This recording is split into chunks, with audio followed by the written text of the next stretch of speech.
Não tem como a gente fugir. Queria falar sobre essa proposta aí da reforma tributária que foi apresentada pelo governo na semana passada. O tema tem gerado muita discussão e eu queria saber como que você avalia aí essa proposta, se você vê vantagens, desvantagens, na sua opinião.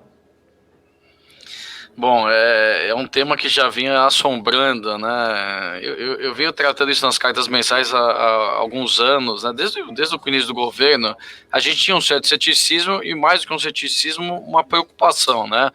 Porque, em geral, quando você faz uma reforma em meio a uma situação de pandemia como a atual, um déficit gigantesco, em geral não é a reforma desejada, né? Em que sentido? Reforma boa é aquela que reduz carga tributária. Né? Quando você aumenta a presença do Estado na economia, um Estado que já ocupa um tamanho muito grande, né, não tem como ficar entusiasmado. Né? Então esse é o primeiro ponto. Então, dentro da agenda de reformas do governo, a da Previdência era uma urgência e foi talvez a mais importante. A administrativa, a gente também tem certo ceticismo, porque ela mexe com interesses de um grupo muito forte e que está no poder, né? Então, quer dizer, eles legislam em causa própria. Então, a gente assim, o que poderia vir de bom lá? Basicamente para os novos entrantes no serviço público, né? Ou seja, uma coisa mais de longo prazo. E, por fim, a tributária, né? Sem dúvida nenhuma é uma reforma necessária, mas eu dividiria em duas etapas. Uma questão da simplificação, né? Então, a simplificação sempre é bem-vinda e eu já ficaria muito feliz se o governo conseguisse simplificar, como ele propôs unificar, quer dizer, através da criação da contribuição sobre bens e serviços, né? Unificar, por exemplo, o PIS e COFINS, simplificar ICMS. E mesmo na parte de tributação de renda, se você conseguisse unificar a base de imposto de renda e de contribuição social sobre lucro líquido, já causa uma simplicidade, uma redução de custo aí para as empresas bastante relevante, né? Então, foi apresentado, quer dizer, a primeira etapa foi relativamente simples, né? Que foi essa contribuição sobre bens e serviços, e agora nessa segunda etapa que trata diretamente da tributação sobre renda. E aí você está mexendo em interesses e basicamente numa sociedade complexa como a nossa, é difícil você agradar a todos e, em geral, você desagrada a muitos, né? Em termos dos princípios dessa proposta, os princípios não são ruins, né? O problema são os parâmetros. Os parâmetros realmente eles foram bastante ruins e eles indicam um aumento de carga tributária para a maior parte das empresas. Porque é interessante que eu acho que a pessoa que idealizou esse 20% sobre o dividendo, ela basicamente partiu do pressuposto de uma empresa que distribua 25% do seu resultado, né? Aí 20 sobre 25 dá o 5 e tirou lá de cima do 15% caindo para 10. Então, em tese, para esse caso específico seria neutro. Só que isso é meia verdade, né? Ele não é neutro porque esse imposto, o imposto é recolhido, né? Mas o dividendo que permanece na empresa, ele é reinvestido, mas para um dia gerar um dividendo, né? Então toda empresa vai atingir uma maturidade e em algum momento ela vai distribuir 100% do seu resultado, né? E nessa hora você tem vamos dizer, a mordida do leão muito maior.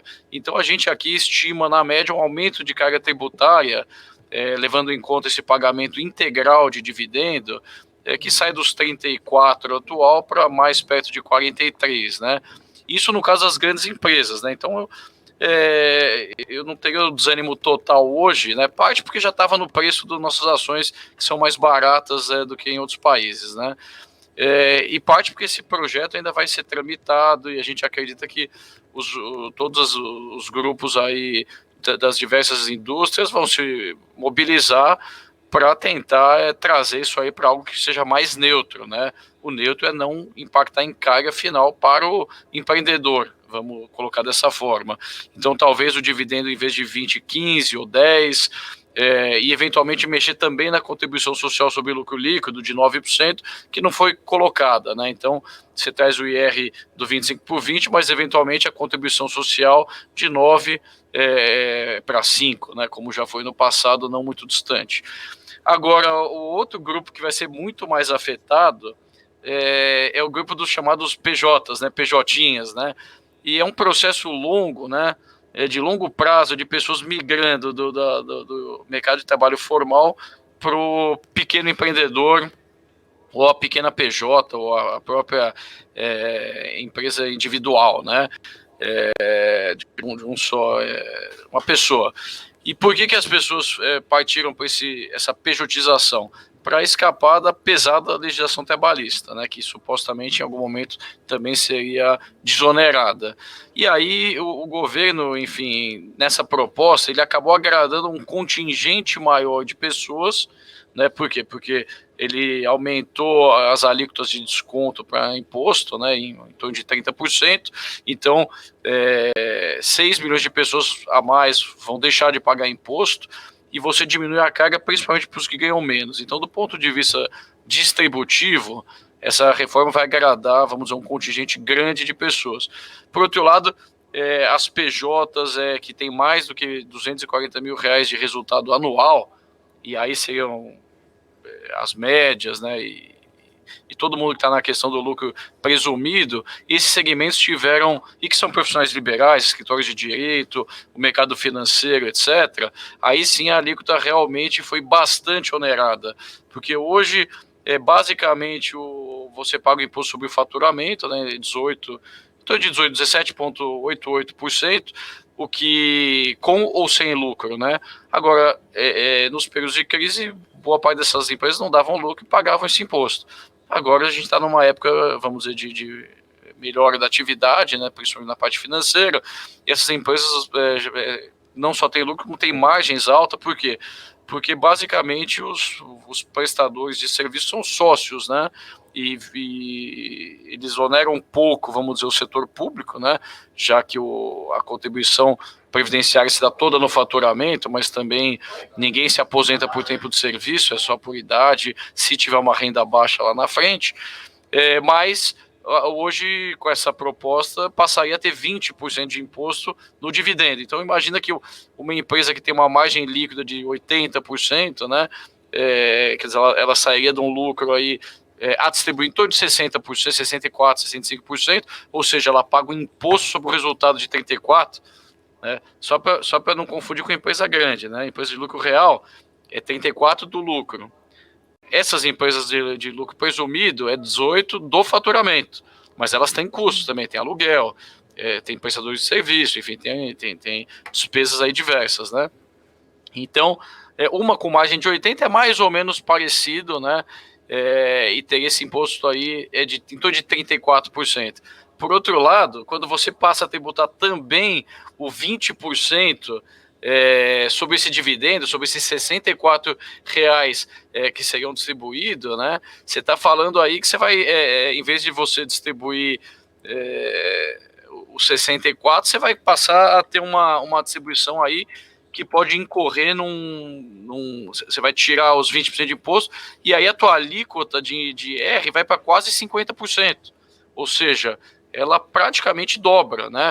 Essa conta, ela varia muito, porque depende muito da margem do setor, né? Do asset específico. Mas uma empresa que tem 80%, a conta de padaria é essa. Você está quase que dobrando o imposto. E, obviamente, isso gera uma distorção muito grande, né? Então, esse grupo de profissionais liberais, que pega muito médico, advogado, economista, enfim, uma parte aí desses profissionais liberais é um grupo que vai sentir mais, né? Quando você vai para a parte de investimento, houve uma simplificação, uma unificação de alíquotas para 15%, o que é bom, né?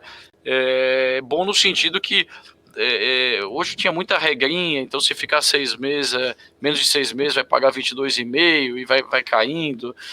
E aí para o investidor de bolsa, né, se faz o day trade 20, e aí todo mês cai no leilão mensal, isso gera um custo de controle muito alto. Agora passou a ser trimestral, você pode, pelo que eu entendi, você vai poder somar day trade, composição, etc., tudo junto, e trimestralmente fazer o seu carnê-leão. Então tem uma simplificação importante. Então a minha crítica realmente, de tudo que eu vi, claro, os fundos imobiliários passam a ser penalizados, mas aí se você pensar, assim como fundos exclusivos, né, eu sou contra o come cotas.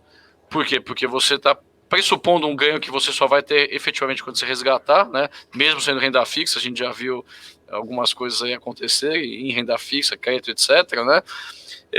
Mas em vez de ter 2 come cotas anuais, vai ter 1, então já é uma pequena melhora, né? Vai ser no final do ano. Mas, enfim, são poucos benefícios, né?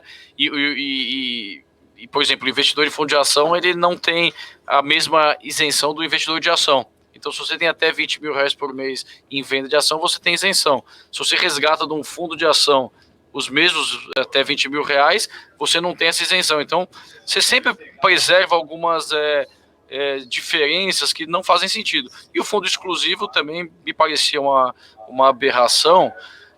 O pequeno investidor de renda fixa paga o imposto, aí o cara fica grande, ele tem o fundo dele e ele não tem o come-cota. Então, eu sou contra o come-cota, mas em ele existindo, não faz sentido o cara que tem 20 milhões não paga e o que tem R$2.000 paga, né? Então, quer dizer, a gente tem tudo isso na mesa, vai ser um debate acalorado, mas assim, mesmo as grandes empresas, elas estão, no final, tendo uma carga aumentada, porque esse dividendo não é 25%, ele costuma ser mais. E eu também não mencionei o último ponto, o fim do juros sobre capital próprio, né? Que também era vamos dizer, um dos jabutis aí nacionais, né? E que veio numa época, porque o CD era altíssimo, né? E o empresário não tinha muito financiamento, você está com o seu dinheiro empatado na empresa e você não tem nem o crédito tributário do seu dinheiro, né? Quer dizer, claro, o equity não deveria fazer jus a isso, mas para convencer alguém a botar algum dinheiro em empreendedorismo, você precisava dar algum tipo de incentivo, no mínimo equiparar o que o cara teria de benefício tributário se tomasse dívida.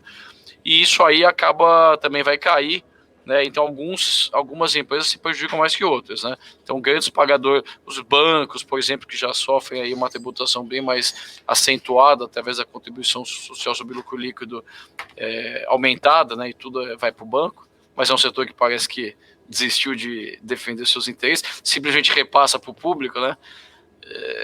Enfim, a gente vai ver essas discussões todas, mas não caiam na ilusão, né, de achar que aumentou e aquele setor sofreu. Não, isso vai para o público, né? O banco vai pegar e vai aumentar o spread, o médico eventualmente vai aumentar a consulta, o advogado vai aumentar a tarifa.